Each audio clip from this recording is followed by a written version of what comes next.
Hello. Oh, hello. Hi.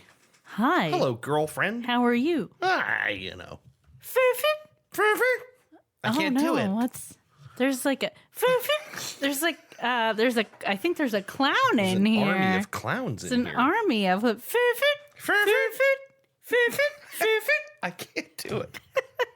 I'm telling you, I practiced this noise my entire way to work and part of the way home.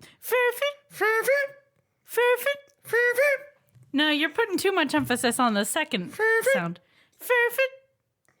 I can't Nah, do it. it's got to be more emphasis on the first, and the second one is so short, so little emphasis. Yeah, there you go. But I can't get the pitch. Yeah, it's hard. I think it's easier for me because I already have a higher pitch voice. That's getting better. All right. Man, this has to be so annoying. Honk, honk, motherfuckers. It's July Now, 3rd. That's the t-shirt. It's almost America's birthday, so honk it for America. Honk it for America. Honk it.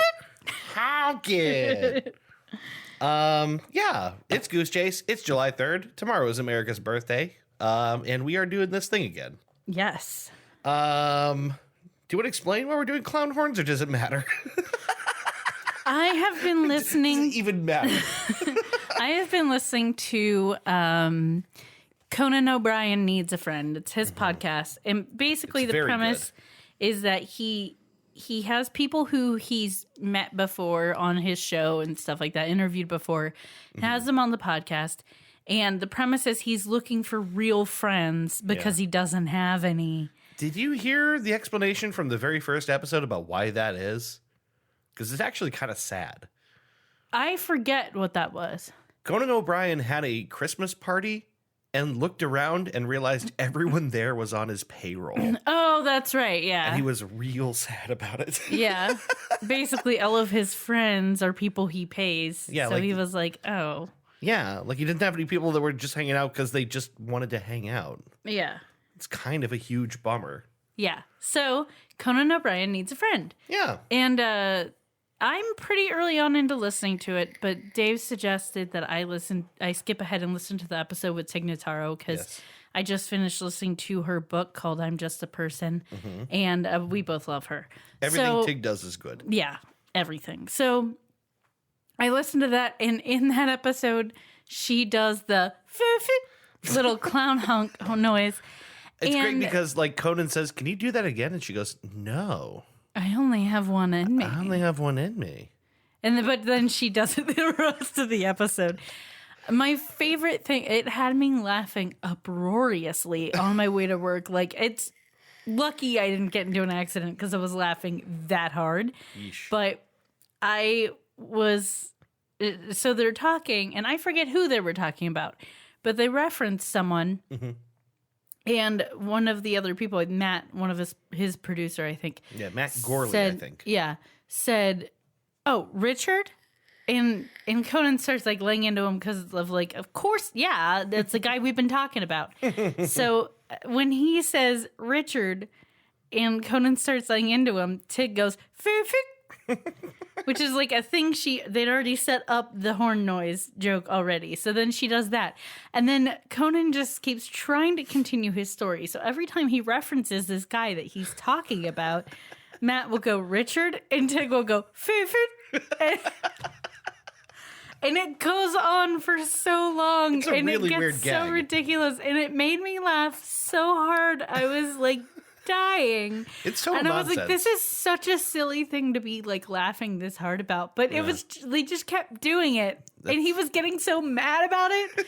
I think that's what made it funny for me. Like he was very frustrated because Yeah. they just were keeping him from getting to the point. This is part of the Tig Notaro magic. Yes. If she could be an asshole without actually being an asshole. Well, Like, she could, like, drive Conan insane without actually being the bad She's guy. completely endearing. Yes. There's a bit that she does, and I haven't watched it in a while, so I always forget the context, but she talked about this in her book too.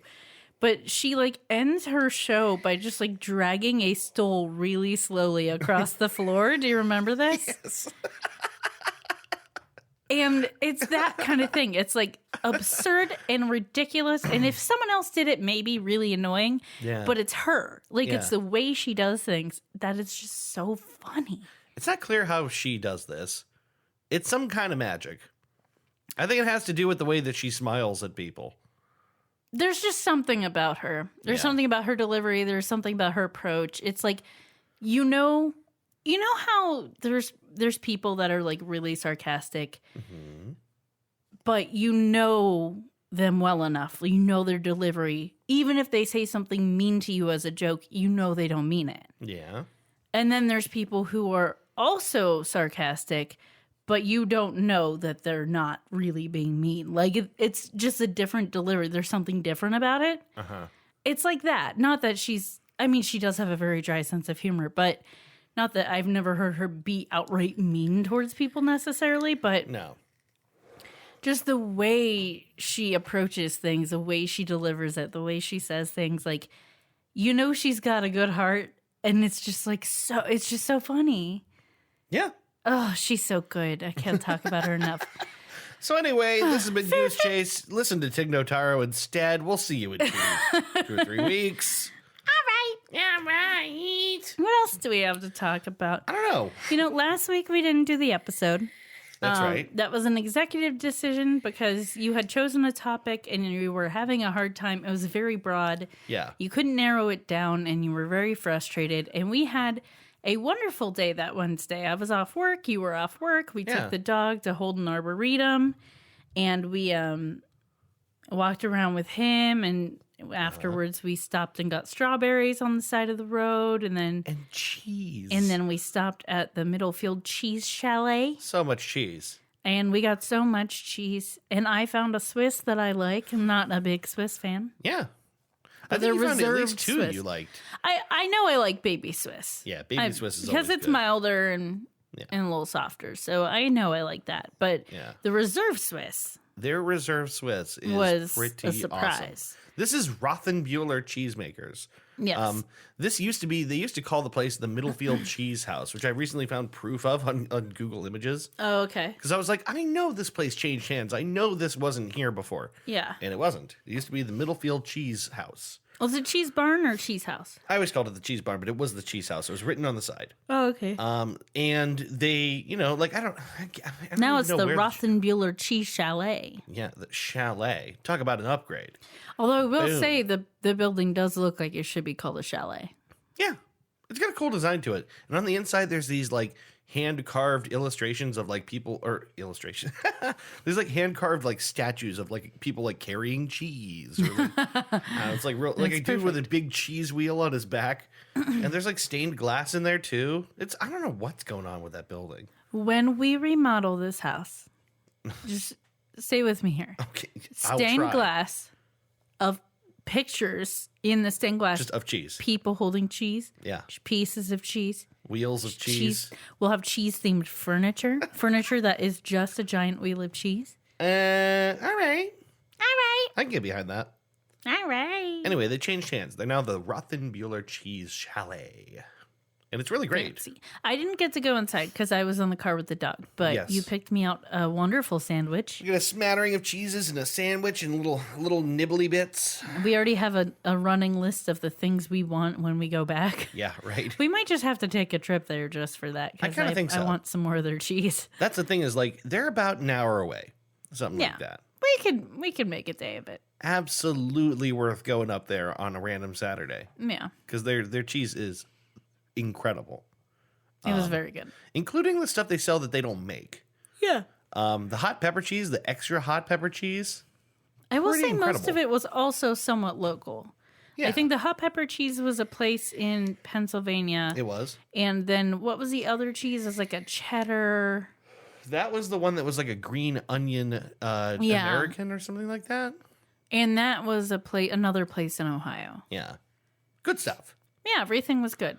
One of my favorite things was we got like a bag of assorted little cheese bites. Yeah. And essentially what it is, you know, when they're slicing the cheese, you get to the end where you can no longer safely slice it to Yeah. the thinness that you want. So they just chop that up into little squares, and then they mix them all together, and you have a little assorted cheese bites. Yeah, just odds and ends. From eating that, I found like 2 more cheeses that I want to get. Yeah, right. The rye cheese. The rye cheese, mostly. And then what was the other one? I think it was the hot pepper cheese, but you had gotten some of that. Yeah, So that stuff was great. yeah, it was very good. Anyway, we've talked a lot about cheese. We have. But my point of bringing that up is we had a really, really good day. Mm-hmm. And then you were frustrated because the topic wasn't where you wanted it to be. Yeah. And Which is too rather than stress over you trying to throw something together so we could do an episode, Yeah. we just called an audible and decided to continue having a really nice day and not ruin it with stress over something that doesn't matter. Yeah. And just pick it back up when you had time to figure it out. So yeah, change topics. Have something better this time. Something that's a little bit more narrow. All right. Anyway, tomorrow is America's birthday. It is. How old is America tomorrow? Merca. America is let's see, 7... hold on a minute. So 1976 makes 200, right? All right. And then 26 would make 250. I'm letting you do all the math. 'Cause I'm 40, not fucking with that shit. 243 years old. Happy America birthday, is. America. Am I doing that right? Probably. You don't know. I don't know. I'm not keeping track. Anyway, it's America's birthday. Someone That's yell super at us exciting. and tell us if you did that wrong. So that's cool. It's exciting. I like the 4th of July as a holiday. Yeah. It's kind of all right. It's all right. We had a very good time. Sorry, I was interrupted by a dog. We had a very good time at Miss Tina, our friend Aubrey, friend of the podcast who's been on. Her mom is Miss Tina, and she always has a fantastic 4th of July party. Yeah. Normally we have friends over on Sundays, so we basically just relocated our Sunday hangs to Miss Tina's 4th of July party. Yeah, right. It was very nice of her to allow us to do that and invite everyone. And as always, with this group of people and of the Midwestern people that we are, there was way too much food.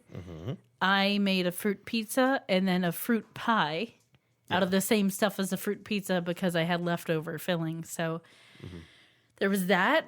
That turned out good. There was all kinds of good food. Yeah. There was a lot of food. So It much was food. very, very good.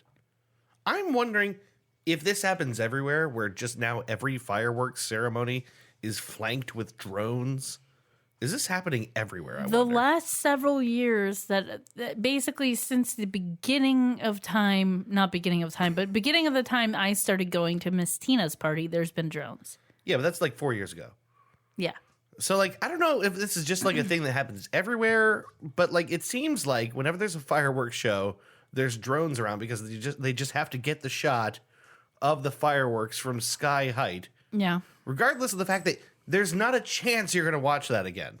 Right. You will never ever watch a fireworks show afterwards because You it's know not what? exciting. Know what I'm thinking? Huh?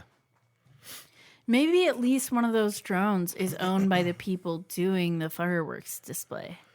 Maybe. I always thought it was like maybe just a rich guy in the neighborhood who just had a drone. But it might be from the people doing the fireworks display. It could be. I mean, my guess is if it's their drone, it would be on the side where they're launching the fireworks from. But I don't know that for sure. Not necessarily. It's a weird thing. Like no one's going to watch that again. Fireworks are only exciting in person that time. It's not something you're going to sit at home and watch. That's why Yeah. I was thinking maybe it's the people who put it off because they could use it in like promotional footage or something, you know? Yeah. They might have a reason for it. But it's a weird thing to consistently take videos from a drone of fireworks every year. The best thing about Austintown's fireworks show.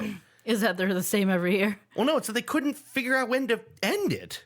Or start it. They had a couple false starts and then they ended it. They did the huge finale. Big grand finale, bang, bang, bang, all over the 10 minutes place. later, someone found an extra box of fireworks. They did like 2 more fireworks, and then another like 5-minute pause, and then like 3 more. And I think Yeah. they even did it another time. It was funny. I don't even understand why. I don't know. I don't know. I don't know. Maybe someone's going around counting all the fuses and found a couple of duds and I don't know, something like that. But Maybe. it was weird. They didn't know when to stop. So we're still outside going, is it still going? How long is this going to happen? Yeah. I don't know. I don't fucking know. Well, it seems like we've hit that point of the episode. Is it that time? It's time to play a little game. What game? I think you would best know it as Trues and Fnews. Trues and Fnews. Hot damn. You mean to tell me why you wouldn't happen to mean It's time for Trues and happen to me. Fnews. Time to play Trues and Fnews. Everyone's playing our famous game, the game that's taken the internet by storm. It's time for Trues and Fnews.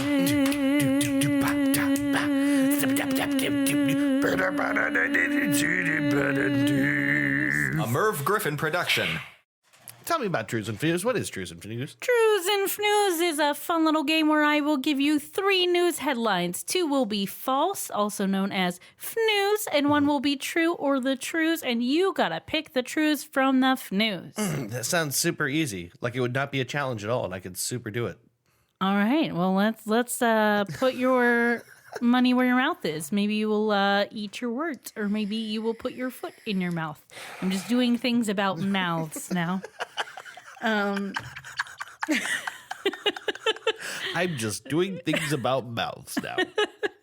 The Christy Davenport story. Okay. First headline. All right, let's hear it. Vancouver's notorious knife-stealing crow, now a father. Oh, wait, this sounds familiar. I feel like I remember hearing about a knife-stealing crow. I don't know, maybe. Second headline. All right. Escape life. Millennial creates service to help you go off the grid. That's probably true. Third headline. Dog hitchhikes across country and back and has the pics to prove it. Shit. Hold on a minute. Are you sure these aren't all 3 true? They're not true. No, they're not all true.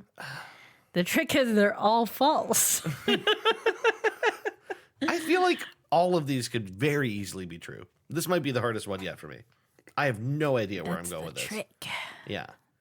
Can I have a little sippy of that? Yep. My homebrew, my delicious double moon, blue moon clone is finally ready. It's very good. It's all right. It needs a little bit more carbonation, but it's drinkable in its current state, and I am happy with that. Very rich. Very rich. Want to recap? Hit me with them again. I have no idea where we're going with this. Vancouver's notorious knife-stealing crow, now a father. Okay. Escape life. Millennial creates service to help you go off the grid. Dog hitchhikes across country and back and has the pics to prove it. You know, this is frustrating because, like, cross-country dog has happened. So that one is definitely true, even if it's not true in this quiz. But does he have the pics to prove it? I feel like people going across country with their dog have done that. Oh no, this is a dog on its own. Dog on his own.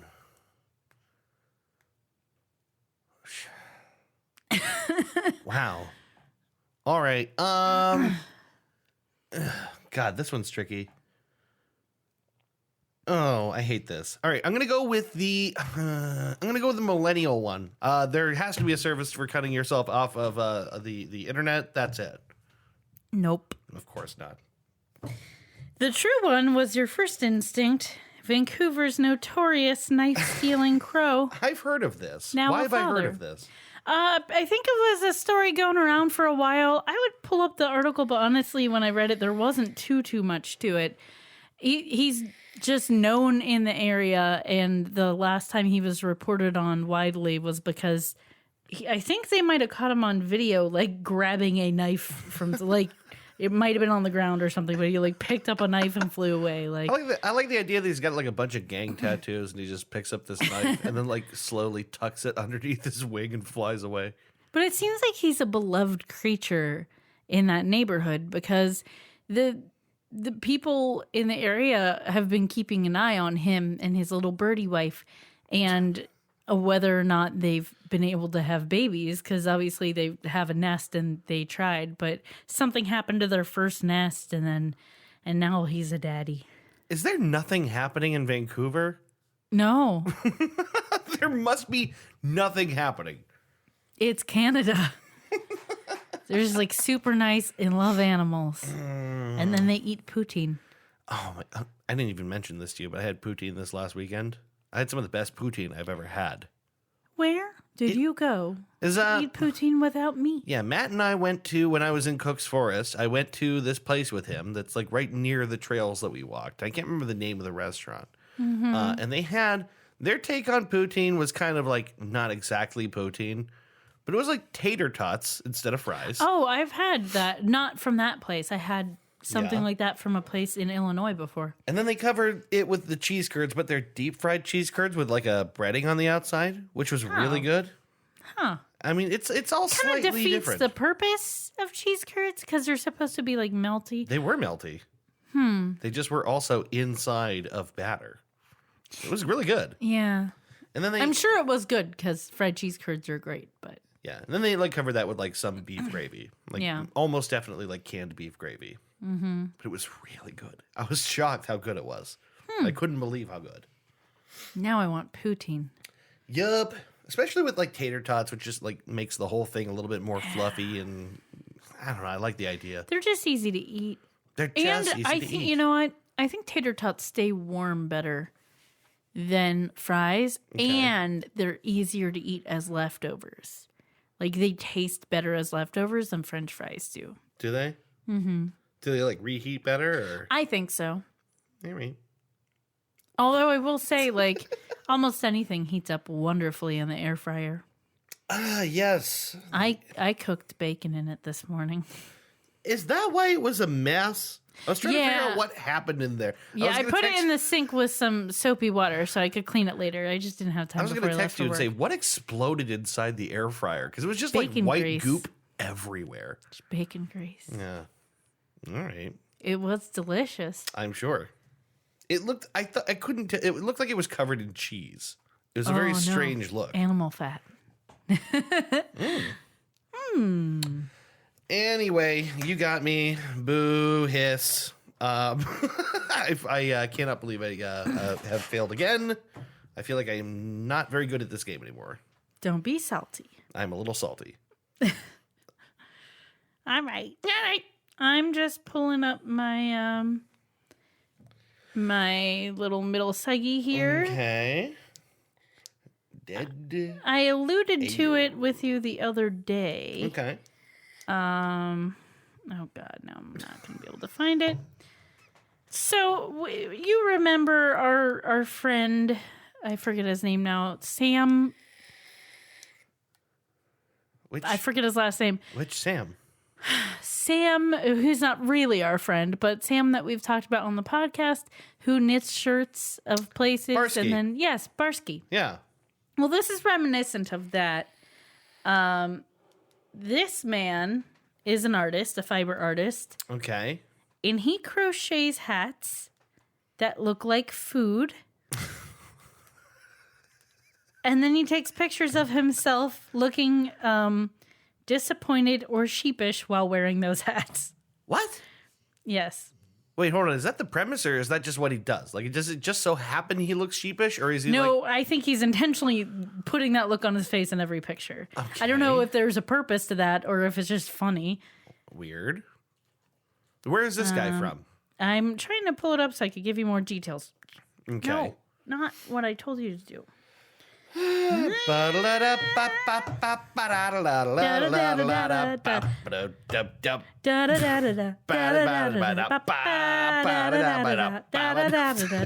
How do we hit a loading screen in this podcast? I'm sorry. Here he is. All right.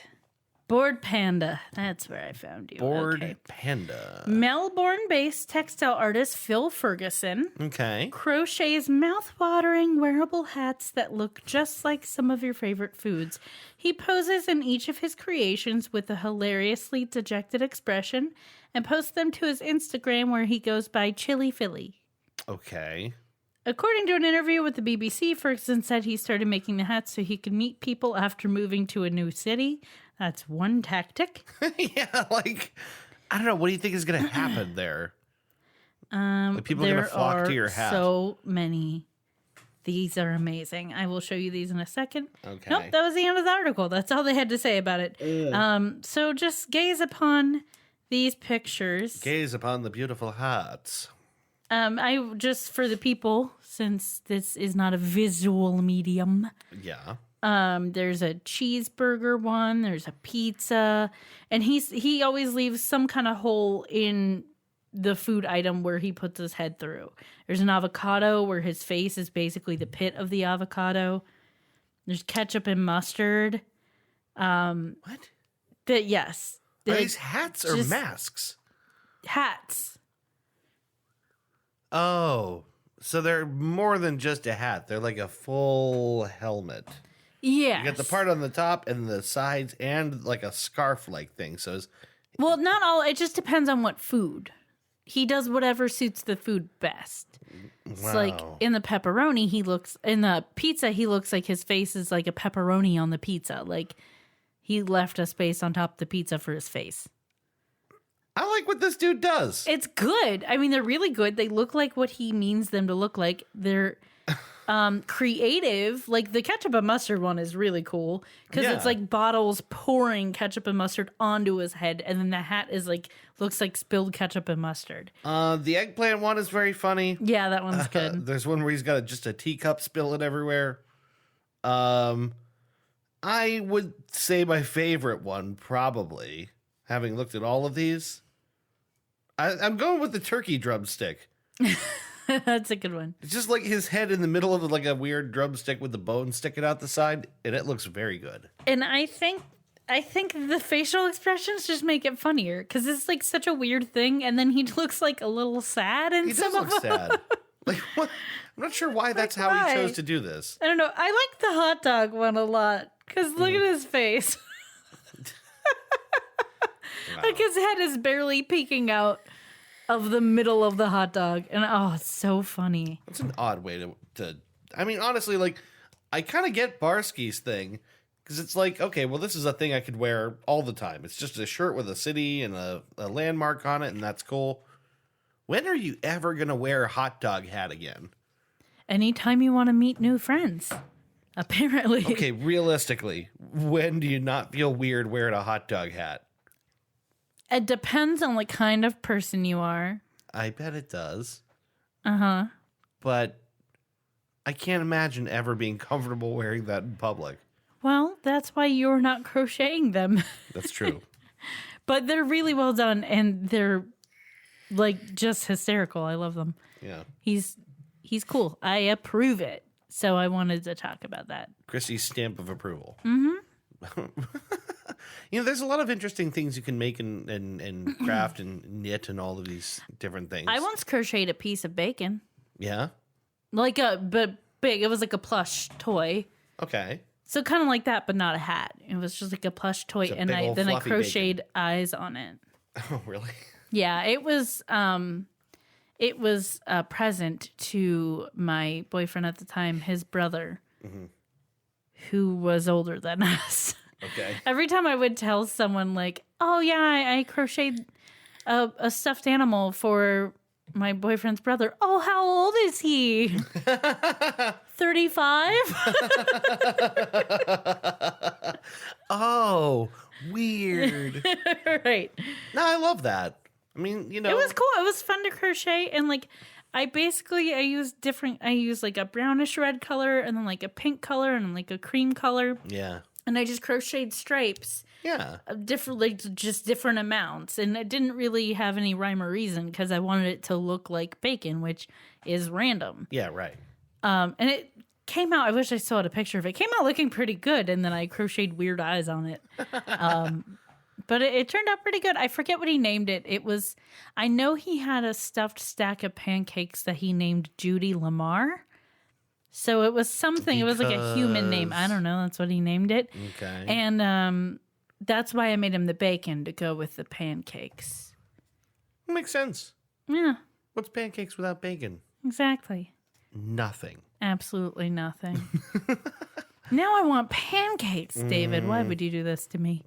And I'm you not work gonna really, have- really early Yeah, I'm not going to tomorrow. have any time to eat pancakes in the next day. Nope. I have to be at work at 7 in the I morning. cannot wake up at 6 o'clock and make you pancakes. Disappointed. Well, Unforgivable. somehow it seems like we've hit the end of the opening of the show. What was that, like 10 minutes? It's been longer than I that, know, right? It went fast. Yeah. But we're there, so why don't we take a break? All And we'll right. be back in a minute with the main segment for this episode. Hold on. You're putting too much emphasis Well, on the it's second hard to part again. get the pitch without really pushing it.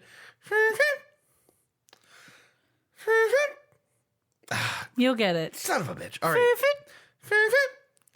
All right. We'll take a break. We'll be back in a minute with more Goose Chase.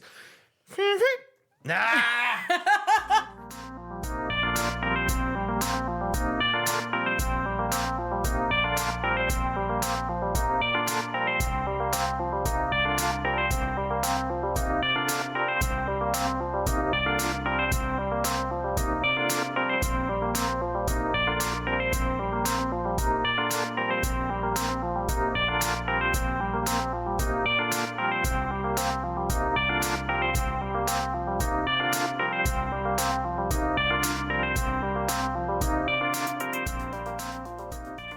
And we're back. And we're back. We are back. This is a thing that we are doing.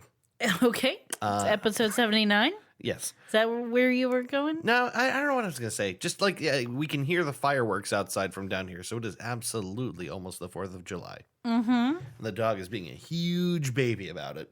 Well, he dislikes all loud sounds. Or like any sound he can't identify.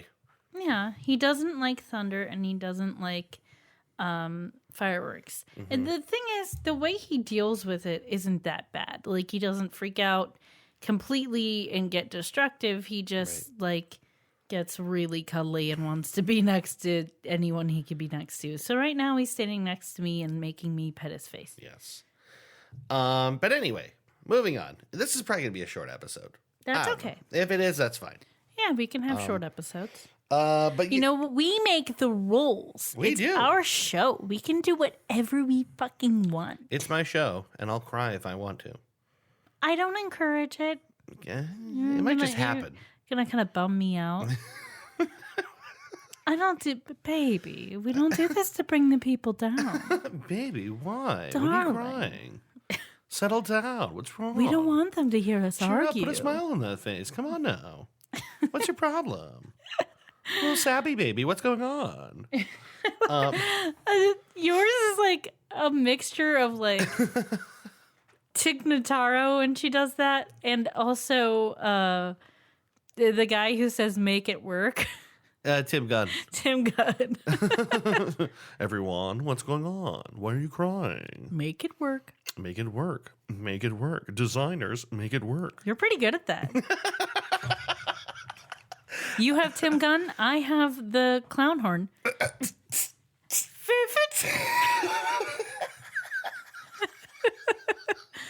We have a whole comedy show with those two things.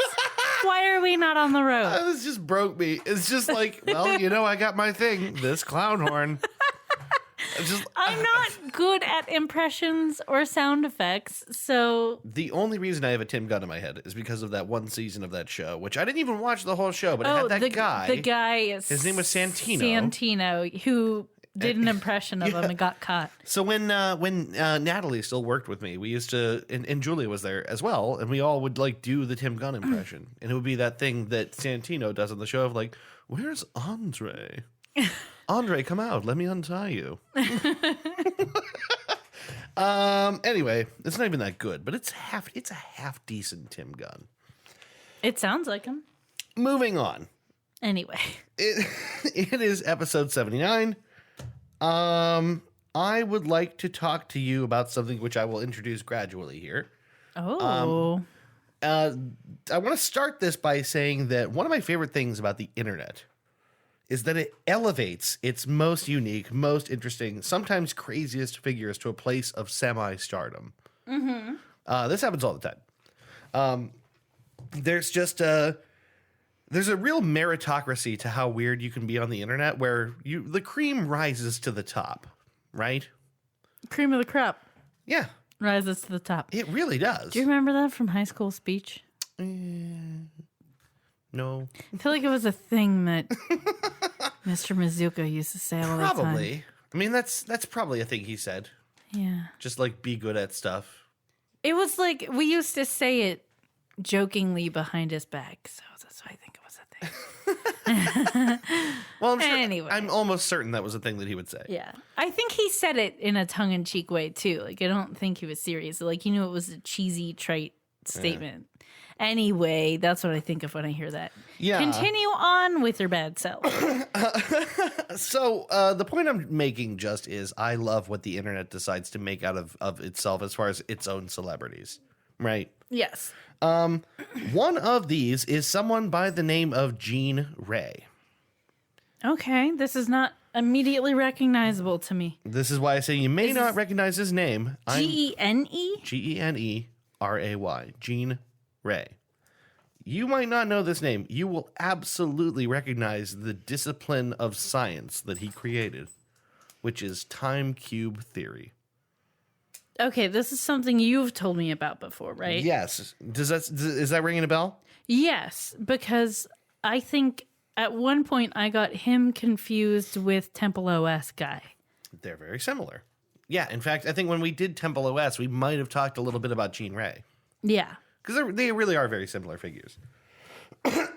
So Gene Ray made himself famous, bless you, I'm so sorry. for this time cube theory, which most of the world found completely incomprehensible, right?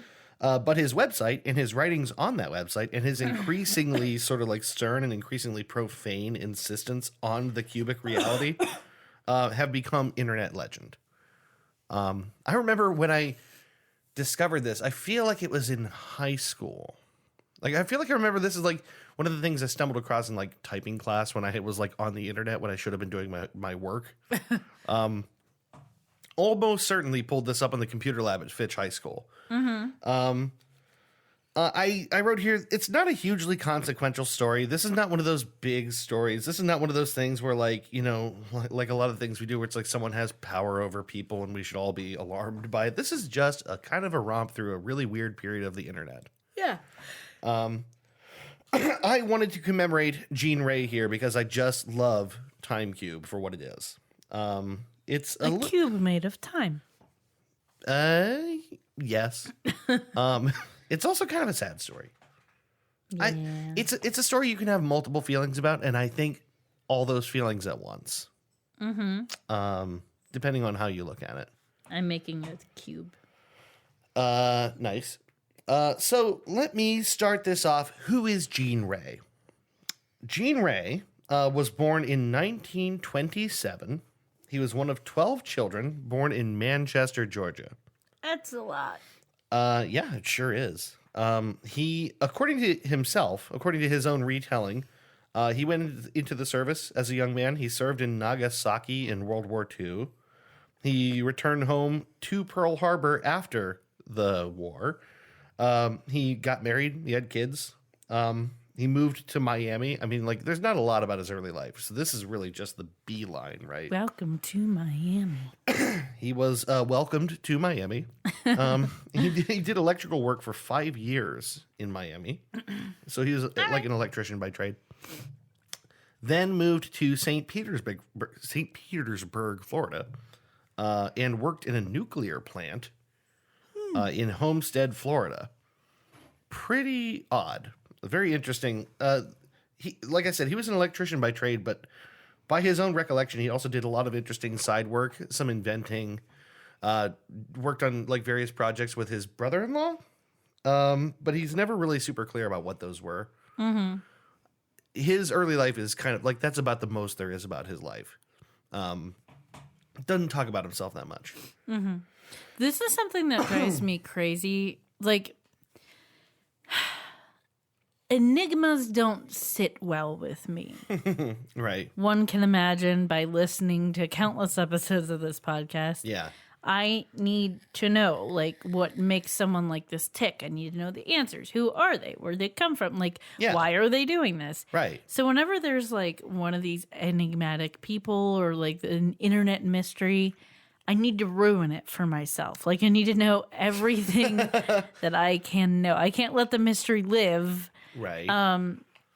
But, well, it's So, interesting, though. and it gets me because there are people like this that are, like, seemingly come out of nowhere and there's very little information about them. Yes. Right. Well, I mean, he also becomes famous, like, or known, I should say, around the time of the early internet.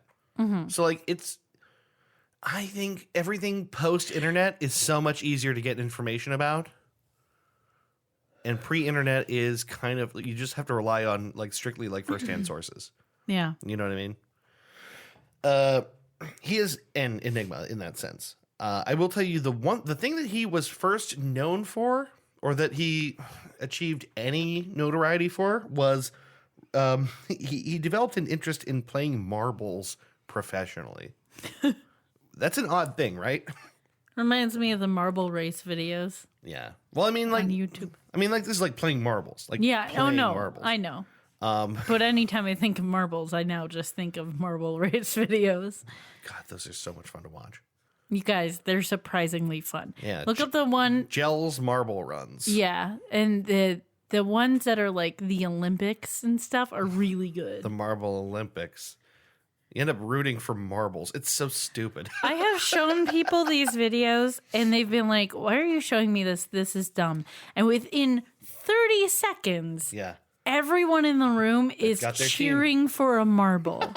It's like, do not judge me until you root for these marbles yourself. It just has that effect on people. It's like anything you can personify it. And Yeah. like, you know, and then you see the inevitable dynamics of like people rooting for the forerunner or for the second place, Yeah. like the things that people Also- tend to like to do. Also, he's so earnest Yeah. about it, and he puts clearly a lot of time and effort into I feel like it. we've talked about it on this podcast. Probably. But I love that guy, and the videos are great. And anyway, back to It's Time hypnotic, Cube. though. It really What is. is his name? Do we have a name for him? The Time Cube guy? Gene Ray? Oh, right. Oh, Yeah. my God. I'm so tired. Oh, I'm so Let sorry. me start over again. Gene I like the way the Ray. internet makes celebrities out of itself. One of my favorite celebrities is Dr. Gene Ray. Stop it. Okay. Gene Ray. I'm on Ray. board. So Gene Ray gets into playing marbles in a professional. Yes, this is his Way. sort of the he wasn't famous, but this is like one of his first sort of like, oh, people know me from this kind of things, right? Okay. As that within the You might know me because I play professional marbles. you might know me as a regional winner at a marble competition.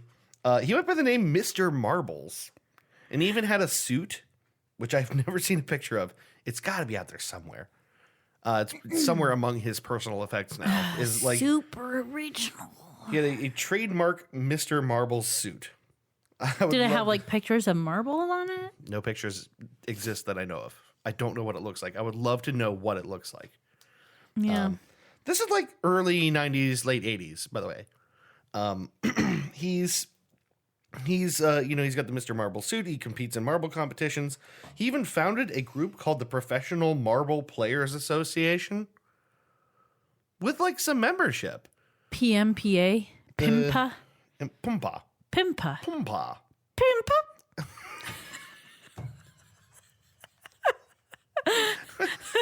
This is coming with us the whole episode. Yep.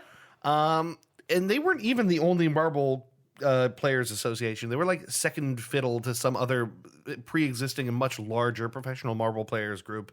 Excuse me. Second clown horn. I just got to keep it going.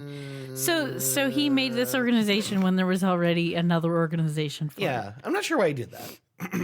It might have been specifically to cater to like Americans, because I think the other group was based out of Like England. Europe or something. I'm not sure. But he did found it, and it still exists, I think. And he even has a book on Amazon you can still buy Mr. Marbles. Well, actually, I think it's out of print, and there might not be a digital edition, but there is an entry for it online. And it's probably available used somewhere. Yeah, I'm sure. So that's Jean Ray's thing at this time, right? All about them marbles. This is where I should lead with what probably will become a theme later. It's never completely confirmed, but the prevailing assumption about Jean Ray is around this time he starts to develop schizophrenia. Okay. It's not known for sure. It will become clear going forward that is a very likely explanation. But I just want to drop that in now because I think it's relevant to where we're going. And I think it's good to like have that knowledge going in. Especially because you're going to, I think you'll be more sympathetic to Jean Ray and what happens here if you know that. All right. So, anyway, the so timecube.com is Jean Ray's first website. The earliest archive.org capture of this site is from June 29th, 1998. It actually went online several months earlier in August of 97.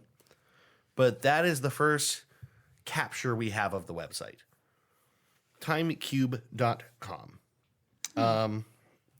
So, let's talk about it. What is time cube theory?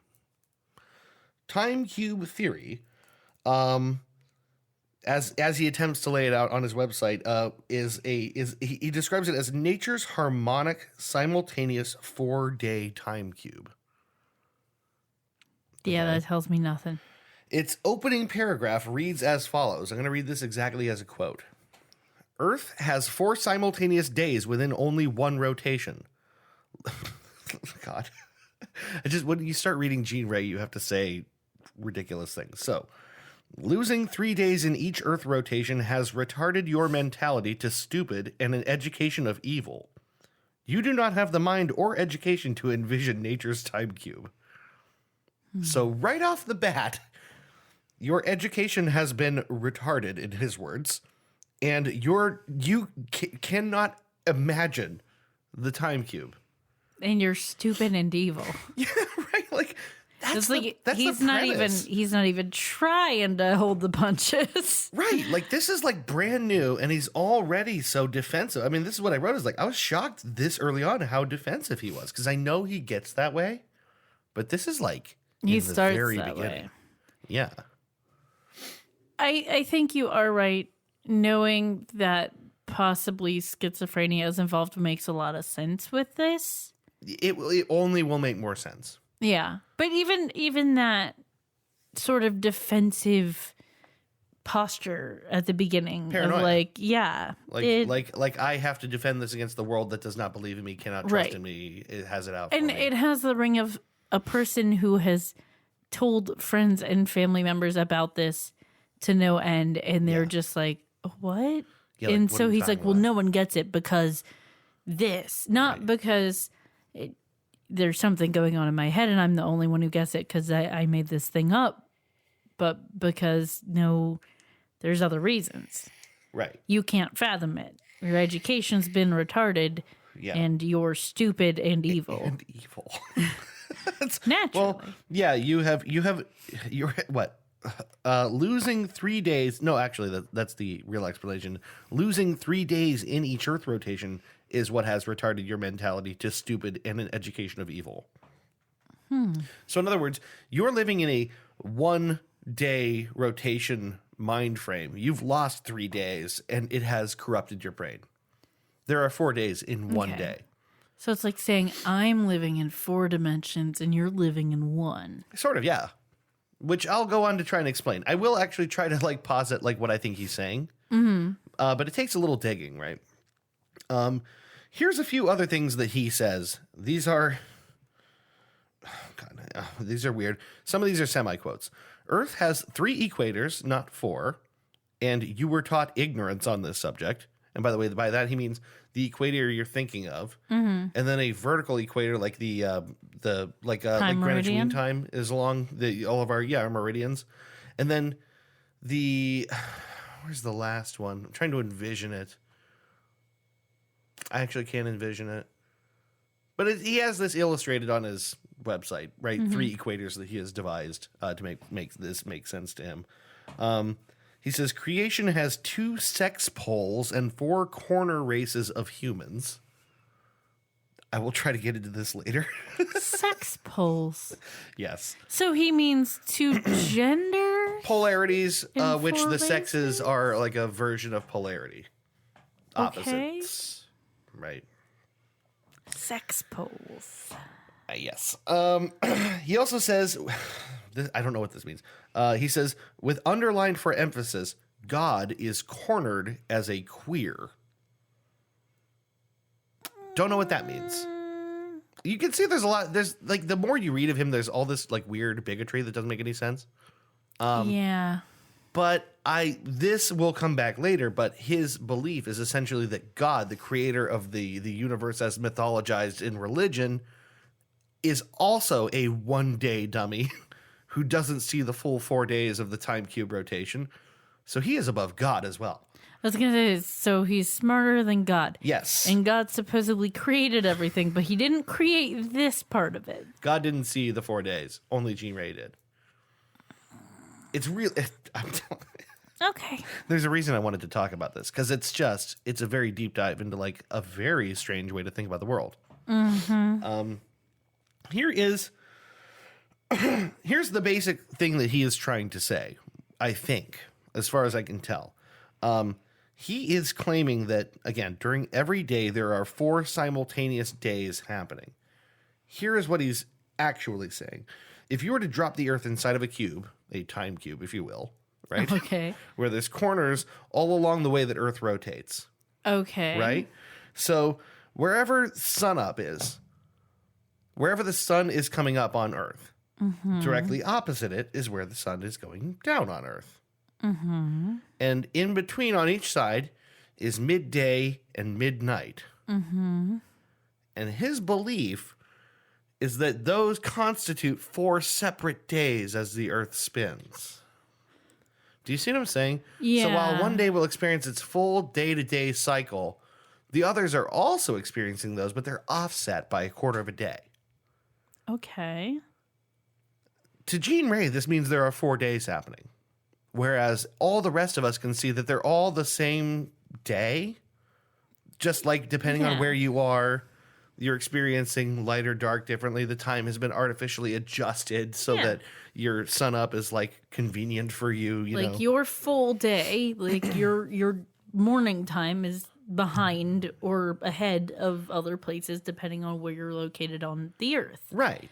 But to him, it's that each of those places have their own it own is day. a full day. Yeah. It's like it's not in conjunction with anything else that's occurring. It's as though you're just looking at, say you're looking at where we're at. Yeah. In like the time zone we're in. The day Yes. that we are in now is our thing that's happening. And Yeah. it's completely separate than like China and the Right. day that they're in right now. Yes. They're each their own separate entities, their own separate days that are concurrent.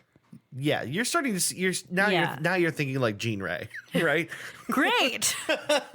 you see what I mean though? It's Happy about that. it's he's reacting to something that does exist, but like He's putting it through a weird filter. He like is. he's thinking about it in a very different way. the thing is, it's also super arbitrary because you could do the same thing by cutting the Earth into 8ths if you wanted to. Yeah. Or, for that matter, into 24ths, which is what we do when we establish all these different time. A few more, actually, because there's a couple of half-hour time zones that are weird. But, like, we do that now. But we don't regard them as different days. Right. We regard them as ways to basically explain time, not as like their own separate entities. It's for our convenience that Right. like when the sun goes down, we call that a certain time, which is sundown, and when the sun comes up, that's a certain time that we recognize as morning. It's just for convenience more than anything. Yeah, time is a construct, Right. and it's a construct for the most part that we all agree on, and so we have to have ways to organize this idea, Yeah. so we can all function. If we Yes. didn't have to do things like be at work at a certain time, or Yeah. if we didn't recognize things like birthdays and holidays that fall on a certain day or time, like Yeah. none of this would matter. Yeah, like all this shit is arbitrary and it's just for us. Right. But for Gene Ray, it's even more specifically weird and arbitrary because he has decided to make this quarters, like the cube. So you can kind of see what he's trying to say or what he thinks is happening, right? Even though it's obviously he's misinterpreting something that is happening. The And it's also, it feels a little weird to be like, well, he's wrong because this thing that is already completely arbitrary and made up is not this, like, Yeah, I his know. is different than ours. But it's just Yeah, I not, know. not the agreed upon thing. the thing is, the important thing where he is really wrong is these are not 4 days simultaneous. They are the same. They're the same period of time experienced differently, Yeah. where the sun doesn't hit quite the same way, but it's the same chunk of time. Like this is the thing that he's getting lost in. I feel dumb having to explain that, but like you got to get in the mind of Gene Ray to see where he's going, right? It's tricky. Yes. So, anyway, his writing style, as you have already heard, is kind of intense. Along with all of his anger is a whole bunch of profanity, which I've already touched on. He tends to call people retards. He tends to call people evil. He says they are educated stupid. Constantly employs the phrase, "you are an idiot," which is kind of a lot of fun. He signs several posts as Gene Ray Cubic, as in cubic as a title or like a descriptor. Like I like it. am a cubic. Okay, like that. So basically, if this were not like a religion, if this were like a philosophy, the Yeah. people who believe in this philosophy would be cubics. Yes. Some of his online followers had started calling themselves cube heads, which he did not seem to have a problem with. But cubic seems to be his preferred nomenclature. So, okay, so here's a question. His Yeah. online followers, did they actually also believe this? Or was it like, look at this guy being weird on the internet. Yeah. I'm into that. It's hard to tell. It's hard to tell because so many of their interactions with him are not made public. There are definitely, obviously, like troll farms dedicated to this guy. Yeah. Or were, I should That's say. my thing. Is like, so, not that you're a troll, but you have a sensibility that you like absurdity Yes. and you like cringe Oh, yeah. much more than me. I Yeah. can get on board with some absurdity, but that whole cringe thing doesn't do it for me. I Like have the my other limits, but night. yeah. Yeah, we found the what was his name? Buff something or other? I forget. It's buff something, but I forget what it was. I'll look it up while we're talking about it. But basically, this guy has been uploading videos for 5 years to YouTube. 5 complete years. They are all bad. Every single one. I No, to be specific, Yeah. they're all videos of him basically singing a cover of a song. yes. They have a couple of common elements. He's always shirtless. He's always in front of a portrait of himself, Also shirtless. and he's always dancing. Yeah, and dancing and singing along as like a cover of some song. His name is Buff Correll, Buffcorrell, and I subbed to him because he is my favorite new thing. He's never on pitch. Way off pitch. If he's in any kind of key, I'm excited. But it's so much fun to watch. The impressive thing is he's been doing this for a very long time. And it's exactly the same. Hasn't gotten better. He has to be intentionally doing it. That's the thing is that was the top comment on his very first video when I went back to watch it. Was someone saying like it's genuinely impressive. You have not gotten better or worse. You have been exactly the same for 5 years. Yeah. It's astounding. He's I my agree favorite with thing. that sentiment. But that's the thing is like some people can have an appreciation for someone, Yeah. not necessarily in an ironic way, but in like a, yeah, this isn't good, but it's entertaining because Yeah. there's something happening here. And I feel like I don't know if there are people who genuinely believed in this guy, in what he was saying. I'm sure there were people trolling him, but I Yeah. also feel like some of his devotees, so to speak, were probably people like that were like, Yeah. this is something that I need to see happen. I can tell you generally, because I didn't research this very specifically because it was a little sad and I just didn't want to get all the way into it. But Right. he did have at least one actual dedicated follower who met with Jean Ray, followed Jean Ray, wrote about Jean Ray, and then Jean Ray at some point denounced him and disassociated from him. The guy ended up killing himself. Oh, It seems like he was a genuine devotee. oh, And I don't think, again, it's very hard to know what Jean Ray thought about this because, like, it's just like only a handful of interviews on the record. And the guy he only talks about what he wants to talk about, right? right. So it's very hard to know what he thought about that or if he cared about that. Like, or if he was capable of it, if, like, mental illness was keeping him from even relating to that guy on a level. There's so many Yeah. questions. But yes, there was at least one dedicated fan. And I would be very surprised if there were not more. If that can happen with one guy, it's got to be a thing, right? Yeah. Anyway, moving on a little bit here. Gosh, let's see. So if you can begin to wrap your head around this, around what Jean Ray is trying to say, I think you can start to see the importance and the emergence of some more of the themes of his writing, which include, like I mentioned, polarity and opposites and balance, and how these things apply to things like sex and race, which is really odd. Jean Ray is super intense about this cube thing, and he draws all these weird inferences out of it, right? Mm-hmm. Like, starting with the basic geometry of, like, someone's sun up is someone's sun down, and all that kind of thing. Then he establishes the importance of, like, the opposites of the poles, right? Yeah. At one point, he says something about, like things don't actually exist. Like masculinity and femininity exist as opposite poles of the cube, and they don't exist because they cancel each other out. But also they do exist, just the entity that they belong to doesn't exist. He says things that don't make sense. Like, it's really impossible to, like, suss out what he's trying to say about that. You know what I mean? These topics are difficult because He has his when own you, language. Well, when you know that potentially a mental illness is involved, Yeah. it's like you could try to logic through it all you want, but there's not True. logic there. It's Yeah. it's not. It made sense to him, Right. absolutely, but it's not rational as compared to the way everyone else is thinking. Yes. He has different roles Yeah. in his head. There's different things going on that we don't have that context, so it's not going to make sense to us Right. the way it made sense to him. Right. Yeah, like something, he's responding to something there, but we just can't quite fish it out. Right. And I do get the idea of, like, there's something, like, loosely understandable about the thing that the fact that, like, opposite type things and polarities exist in nature or whatever. I get that. Yeah.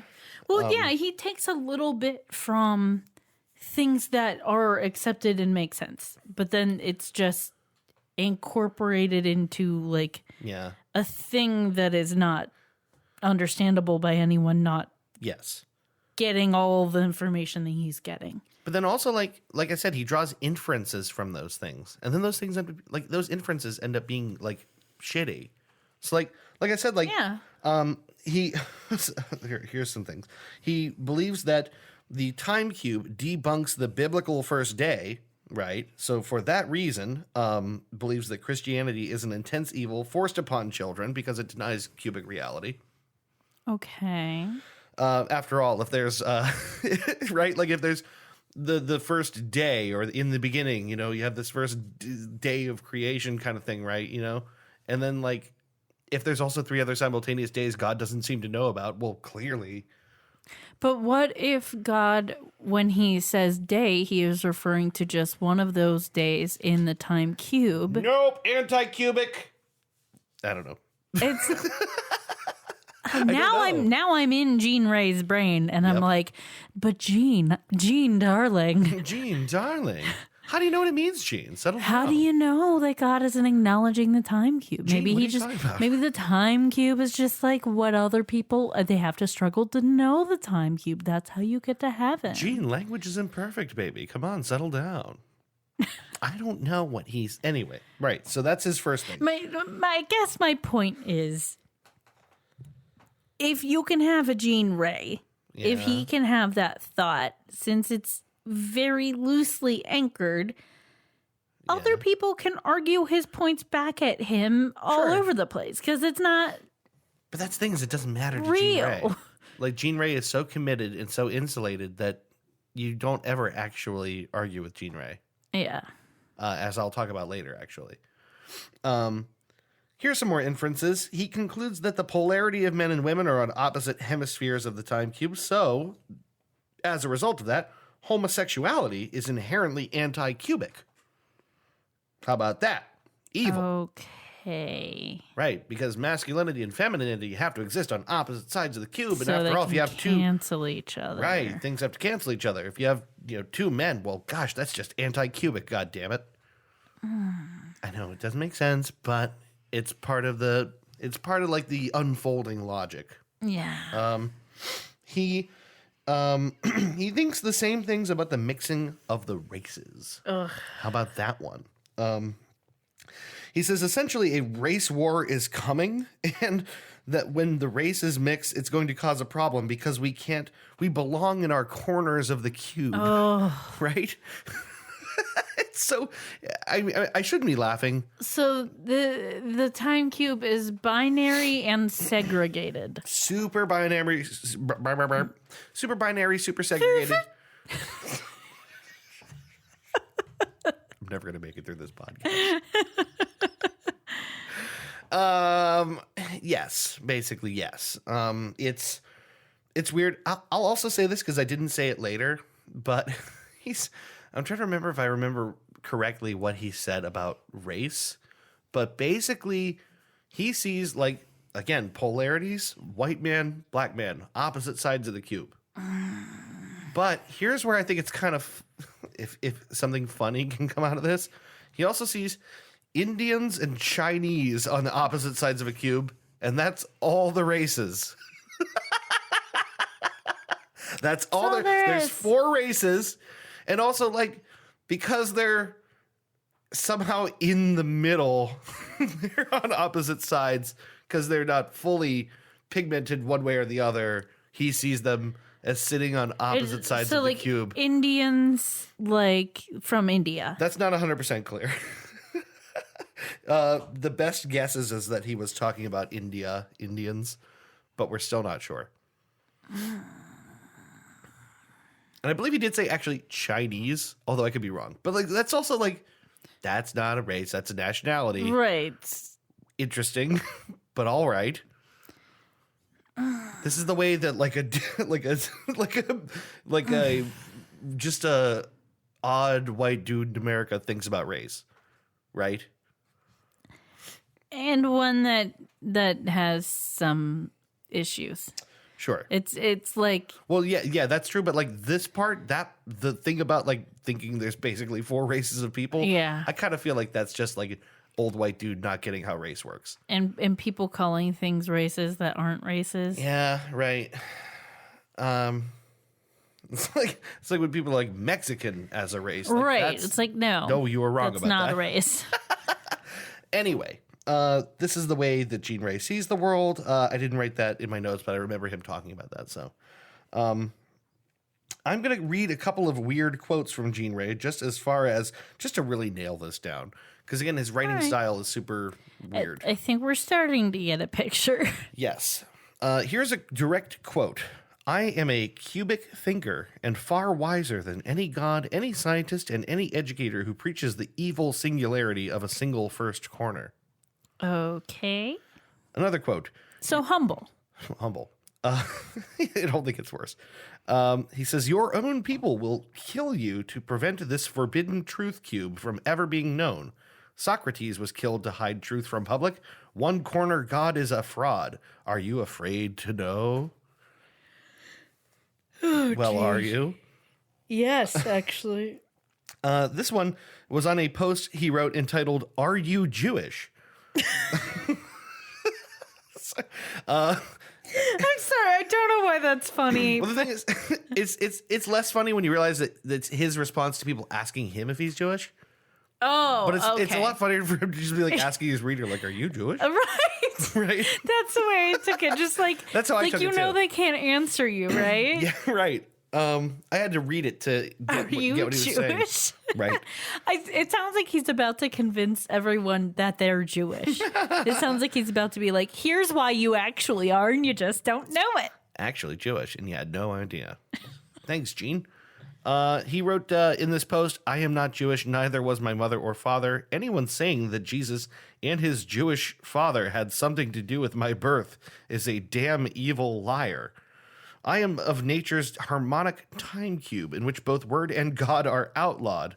No plant nor animal speaks word, a fraud by evil adults. Don't know what that means. Couple more quick quotes. God is a word masturbation. A fart. Wow. A fart has more substance than a human emitted word. Okay. Last quote. Your father was a fish. You know how a salmon swims upstream and fertilizes the egg? The sperm fish does the same thing. That makes the most sense out of anything he said. That's the thing. That's actually the most sensible of all the quotes I pulled. It's weird, right? I mean, he's not wrong. So The sperm fish does swim upstream. I'm going to skip ahead quite a bit here because actually I'm realizing now I have a lot more than I thought I did. So yeah, we talked briefly about the trolls thing. I can condense this section down quite a bit just by saying like Gene Ray had things to say to people like he says academia are trying to suppress the time cube theory, right? Like teachers are trying to suppress the truth. Or that he said he has received death threats from NASA to stop teaching the time cube. I don't know what NASA has to do with it. Gene Ray has a lot of ideas like this. Like he feels like his theory is under attack and under threat by people, right? He thinks a lot of things. I think that this stuff is the direct result of trolls. Yeah. I could be wrong, but I think that like it's one thing. I see, like pretending to be NASA. Yeah, because like, why NASA? Like, why so specific? Like, it's one thing to be like, nobody will, like, you have been brainwashed not to believe the time cube because everyone he talks to doesn't believe the time cube. That's one But thing. Here's the thing. I don't know. It's hard to. NASA, It's hard to tell what is someone fucking with him and what is his mind fucking with him. That's you know, true. like, because if you're schizophrenic, a lot of times you are paranoid and you do hear voices or hear messages from, different entities. right? A lot of times it's some kind of religious figure, but not all the time. Yeah. So it very easily could be like NASA's talking to him and telling him to stop doing this. Like, Yes. that definitely has that air of paranoia. But also, it could be trolls Yeah. being like, now this is NASA and you need to cut it out. I will say this. I watched him at one point on camera for like a couple hours, and I didn't see any signs of him hearing or seeing anything that wasn't in the room with him. That doesn't mean it doesn't happen. Yeah. It just means that dude during that period of time seemed relatively stable for 2 hours. Also, possible that he didn't have schizophrenia. Yeah. He maybe had a psychotic break in very briefly, but kept these ideas afterwards. Like, Yeah.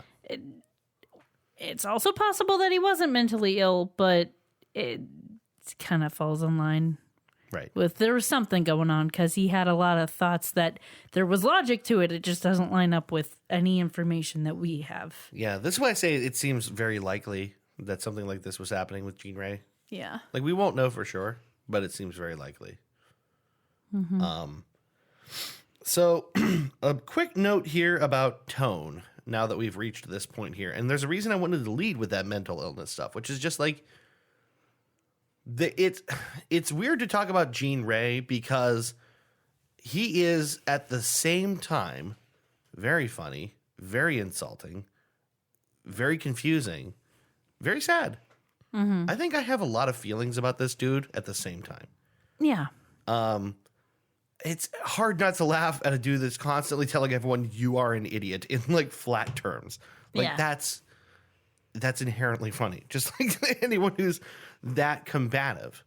But it is sad. If what people think is the case is actually the case, it's Well, sad. it's got to be lonely, right? Because if your main point is like you believe this specific thing and you come at it from a point of view of like no one else knows this or can understand this, it's Yeah. super alienating. Yes. Like you're the only one, sure, like God status, but like, or better than God or whatever, but you're alone. You're the only one. Everyone's an idiot. Everyone's below you, but then you got no one. Yeah, right. Exactly. Like no one has, with few exceptions, no one has ever bought into Time Cube Yeah. that he knows in person, right? With very few exceptions. I do think that's sad and lonely. Let's see, where am I? Okay, so moving on. April 2005. Jean Ray has gotten various forms of exposure over the basically 8 years since his website launched. Right? He's kind of like a somewhat of an internet cult figure already. He was written about in PC Magazine. He was interviewed on Tech TV. Remember Tech TV? He spoke at a student event at MIT. Students organized to get Wow. him to show up. Wow. Yeah. Weird. Again, this is like the internet celebrity thing.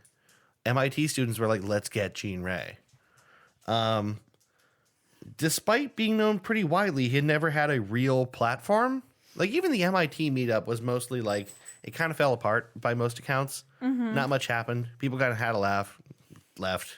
Like not much came out of it. However, a student group at Georgia Tech sets up a guest lecture for Jean Ray, April 14th, 2005. He shows up to a full lecture hall, over 100 students, easy. I don't know what the total count was, but in the video, it's got to be like over 100 students. All right. He leads a 2-hour lecture and Q&A. I have watched the entirety of this. Okay, so this is what you were referencing when you said he appears to be, Yes. not distracted by other voices or anything like that. Right. For a complete 2, well, the first like 45 minutes, maybe a little less, is Jean Ray lecturing, in which he talks about his background. He talks about the time cube. This is the thing I didn't mention. He has a glass cube with a globe in it on a chain that he brings around with him. Like as a visual As aid. a visual aid. Right. A visual aid. Visual. He, like I said, it's the big problem he has is that he's trying to explain years and years of super entrenched lingo specific pseudo theory Yeah. to people that like just kind of showed up on a lark. Only a few people really even appreciate what he's doing here. I would relate it to like when I start researching a topic that's super lingo heavy. Like when a great example is David Icke. Yeah, right. I tried to watch a video yeah. as first thing. I was like, this is a good starting point. 30 seconds in, I was like, I have no fucking idea what's happening because it's like Yeah. so specific and so much jargon and lingo that it's like, I don't know what's going on. Yeah. I need a starting point further back. You need a glossary. Right. Like I need to understand what's happening before I can jump into that. Yeah. I think people that like develop their own like philosophies or like worldviews like this, like something this unique. That's just what they do, right? Like Well, they have all their own terms. A lot of times there's a tactic to it. I don't think that's the case with Gene. I don't think Jean Ray is trying to manipulate anybody. Right, but a lot of times it's a form of manipulation. If you detach people from Break down their language. and make it so eventually they can only communicate with other people within your group because you've alienated them from other people Yeah. because of the way that they speak, and you've redefined words for them. That's very alienating and manipulating. Yes. Manipulative. That's the word. Oh, Jesus. But no, Gene Ray doesn't. He's not trying to do that. This I is don't think just. so. It's just like a side effect of. Well, it's the just what thing. happens when you like have like years to ramble about anything you want on the internet, and you start to develop your own like terms and ideas and like things that like. What? This is the mic stand moving. I thought it was a meow. Nope. Oh my god! It scared me. Oh my god. I don't know why, but I was like, "What was that meow sound?" Basically, the thing is, Gene Ray goes full bore on these people. He throws all kinds of terms and ideas out that are unrecognizable. He kind of does his best, but still, like he just like says things that don't make any sense to anyone that hasn't been reading him for a long time. And the thing is, the crowd is actually on the surface pretty kind to him, like on the surface. But after a really confusing lecture, the Q&A is so it's like who's going to be at the Q&A? Who's going to ask the questions? It's going to be the people who either are completely on board or completely off board, either curious people or mocking people. And which do you think there's more of? Right. Yeah. So it's mostly people that pop up to the microphone to have a little bit of a laugh. The questions are, some of them seem kind of earnest. Some of them are transparent mockery. One dude, who I think is somewhere in the middle, asks, how can I use Time Cube to get a date? And Gene Ray holds up his little cube and says, show her this. This ought to work. Oh, the thing Gene. is, he's being kind of sweet. Yeah. And the crowd laughs, but like, it's not like a mean sad laugh. too. Well, the thing is, it's a dude being nice in his way. Yeah. And after all that sort of like racist, sexist bullshit, it's kind of nice that he tried to say one nice thing. Yeah. Do you know what I mean? Where was this talk at again? It's at Georgia Tech. Oh, okay. I don't know. I think there's a few points in this video where it's pretty obvious that people are laughing. Yeah, it's That's the saddest part. upsetting because he's not good. Like he's very problematic, but also There's a lot of this he can't help. It right. seems. Like it feels like poking fun at someone who can't help it, Right. and that's not funny. Right. So that part about Gene Ray isn't funny. Yeah. And laughing at that, Right. I don't like. We talk a lot, you and I, and with our friends as well, about like there's not really any topic that's off limits to us as far as humor and joking. The important part is where you put the funny. Like you can find humor in I feel how like bizarre we've said this on this podcast right. many times. You can find humor in how bizarre Gene Ray is and some of the things he says. You can have a little like cringy chuckle at the fact that he's racist and all this stuff. But I don't know. The part of Gene Ray I like the most, honestly, is the bluntness with which he just calls everyone idiots. right. But in like inviting him to a lecture and then like taking the piss out of him. It doesn't seem nice. It No, seems mean-spirited. it's cruel is Right. what it is. Like it's just cruel. The difference between laughing with someone or something like And that at and at them. But, Yeah. but not quite, but something like that. Like it's I don't know. It's hard to explain, I think, the subtlety there, but there Yeah. is a difference. Yeah, it's just cruel. It does seem cruel. Now, there's not a lot of that. It's worth mentioning. There's not a ton of that. There are a couple of people that come up to that microphone that you want to reach through the screen and punch. Yeah. Some of the guys who like go up there and be like, "No, I finally get it now. The time cube makes perfect sense," and like they're clearly just Fucking with him. Fucking with him. Yeah, like that doesn't seem cool to me. One guy earnestly debates the time cube theory. Actually posits a thoughtful refutation, Yeah. which Jean Ray dismisses out of hand. Probably calls him an idiot. Something like, and the room laughs uproariously. But you know, that guy wasn't being cruel, No. you know? He was trying to get on Jean Ray's level. Yeah, he he was was actually trying to have engaging an with him. honest discourse. Like, that's Right. fine. That is acceptable. Right. It's like, that's what we're trying to do. We're just like trying to understand. Yes. I don't know. I don't know. Anyone who watched that video, I think, can spot the difference between, Yeah. like, this is I think something funny about Jean Ray. I think most people are good at spotting the difference. Yeah. So anyway, that's the Georgia Tech lecture. It's 2 hours. It's very interesting. So what time period was this? 2005, April 14th, Okay. 2005. Also, for whatever reason, it struck me that April is the 4th month. Time cube. So let's talk about this real Wait, quick what was here. the date? April 14th, 2005. Okay. So let's see. There's more to say about Jean Ray. There's kind of a lot more. And the thing is, you could read every page of his website all throughout the Wayback Machine and be endlessly entertained.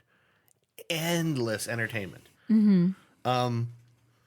I basically, he continues to write after this point from 2005 for years and years after this. But basically, I think his story is kind of over here. I mean, Yeah. like, he doesn't engage with people directly after this. He keeps writing, but like, he doesn't have like, you know, he doesn't do another lecture. I think the saddest thing about him is how little he changes over time. Like, nothing gets into or around Time Cube.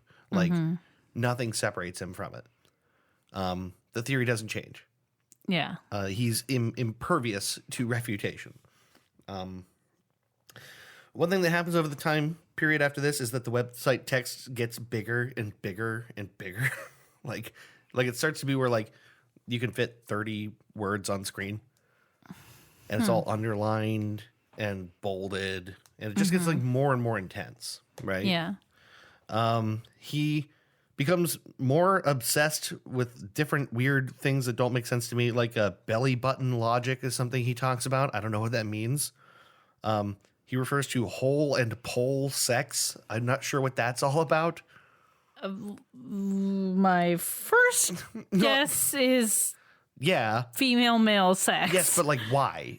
Why is he I don't know, like why the obsession with holes and poles? I don't know, but he says it a lot. It's polarity. Yeah. And they're opposites. Yeah. They cancel. So they don't exist, or do they? Yeah. I don't know. Holes and poles, baby. Holes and poles. I don't know, lots of profanity, lots of crazy stuff, you know. Basically the last 5 years of his life, there's not a lot on. His website went stale in 2010, like no updates since 2010. He died in 2015. His 2009 to 2010 Twitter posts provide the only tangible clues about what might have happened. Like he was only on Twitter for like a year. In one of his posts, he says in all caps, he cannot be killed because he is, quote, 82 plus cancer. What? He can't be killed because he is 82 plus cancer or 82 years old with cancer. I have to say it over and over again. He can't be killed because he is 82 and has cancer. I don't know what that means. Is he referring to himself? Yeah. Would he have been 82 at that point? Yes. Yes, he would have. He's an old guy. I don't know. I didn't make that super clear.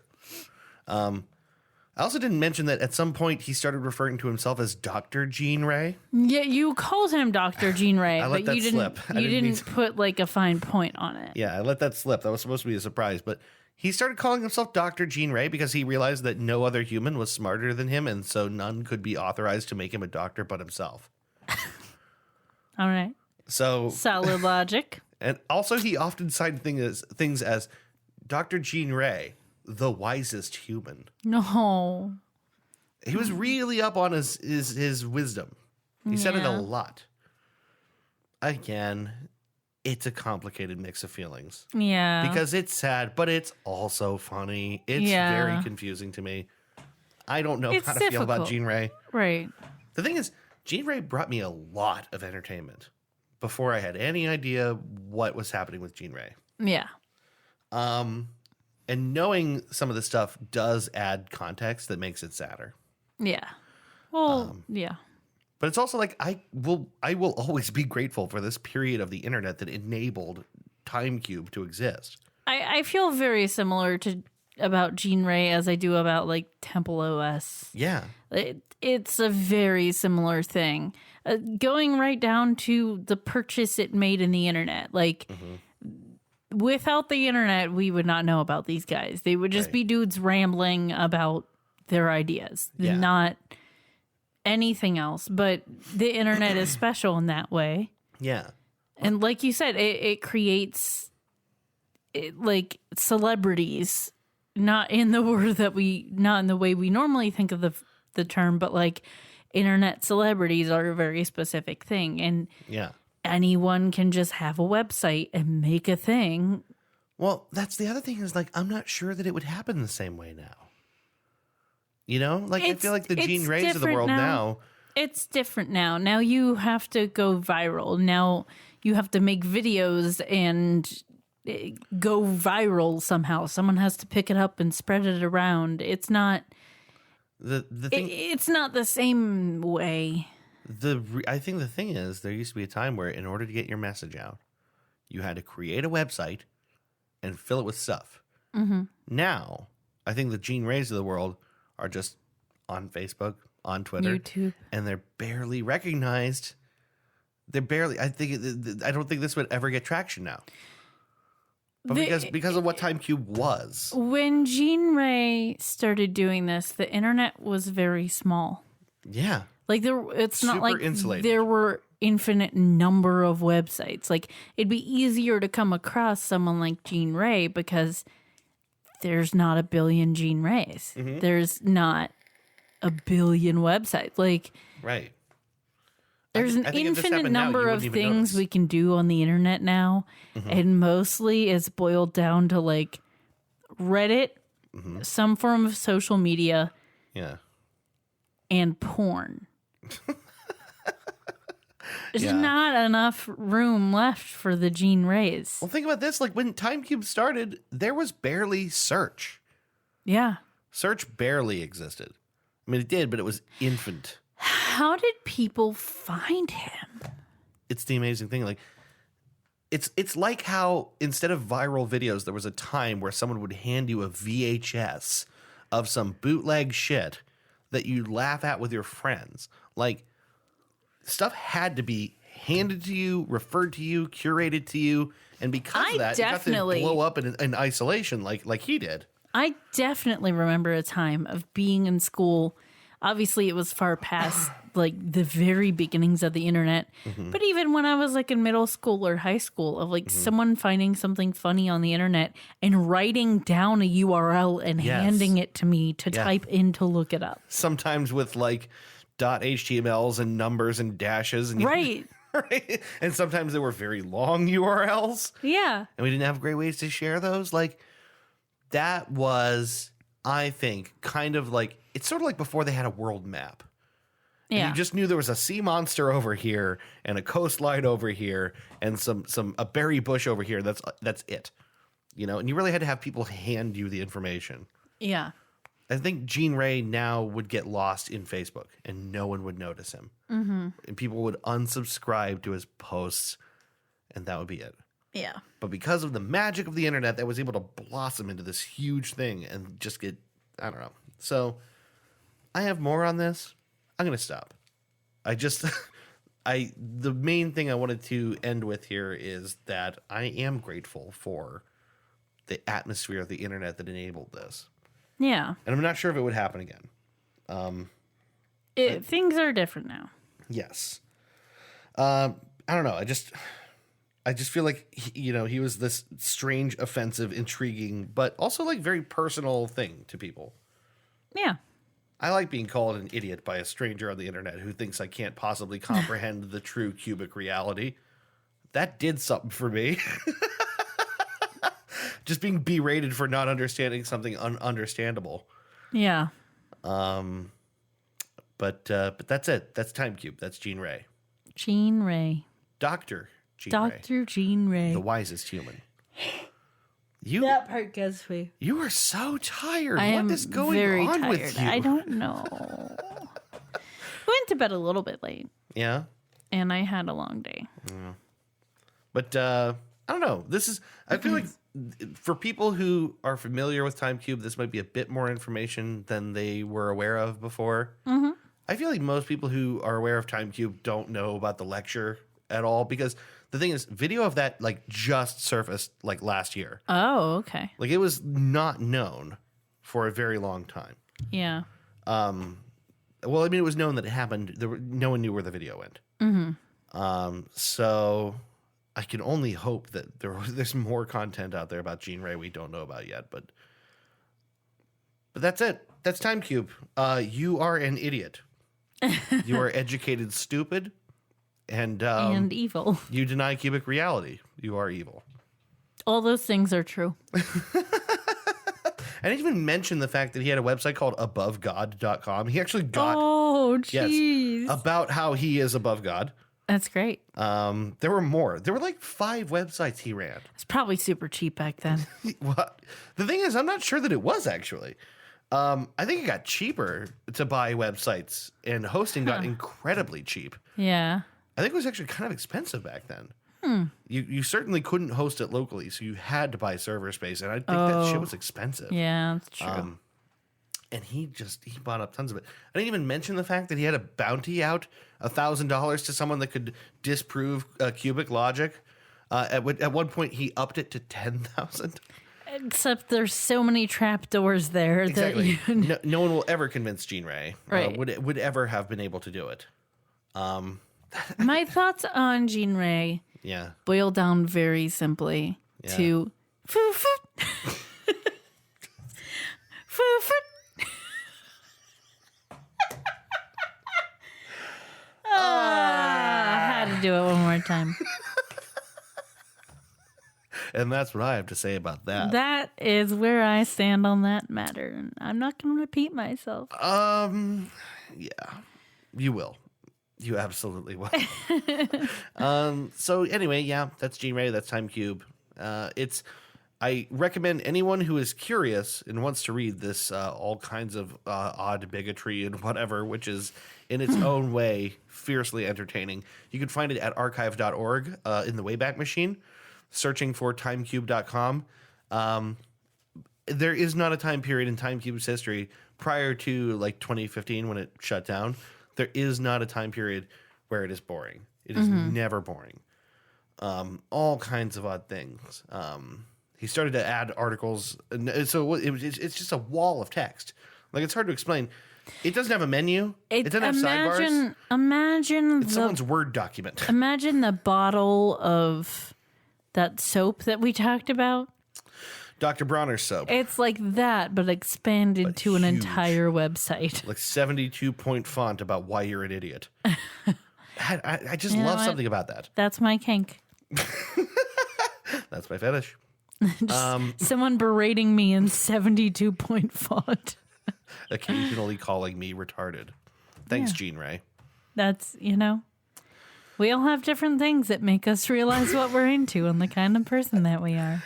So anyway, now's as good a time as any to wrap this show up. That's Time Cube. Thank you for listening. It has been a couple of weeks, so Thanks for being hanging in patient. there. Yeah, thanks It's for been a weird one. thanks for sticking around. This is a weird episode for sure. But Jean Ray is one of my favorite things for all kinds of reasons. Anyway, we will hopefully be back in a week. I keep saying that, then we keep not doing it. Yeah. Oh my God. I don't know what's wrong with Not me. on the microphone. Wake up. I can't help it. I know. I'm sorry. No, I'm it's all letting right. everybody down. No, you're fine. That little noise is just terrific.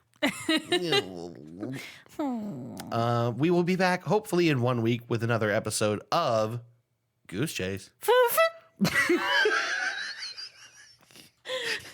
Goose Chase. Oh my God. See you next time. Bye-bye. Bye. You've been listening to Goose Chase. We are Goose Chase Podcast on Facebook and Twitter.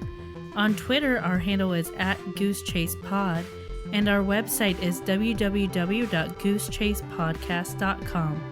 If you have any topics you'd like us to research, please email us at goosechasepodcast@gmail.com. If you like what we do on the show, please rate and review us on iTunes and Google Play. Want to go on a goose chase? Ooh, yes.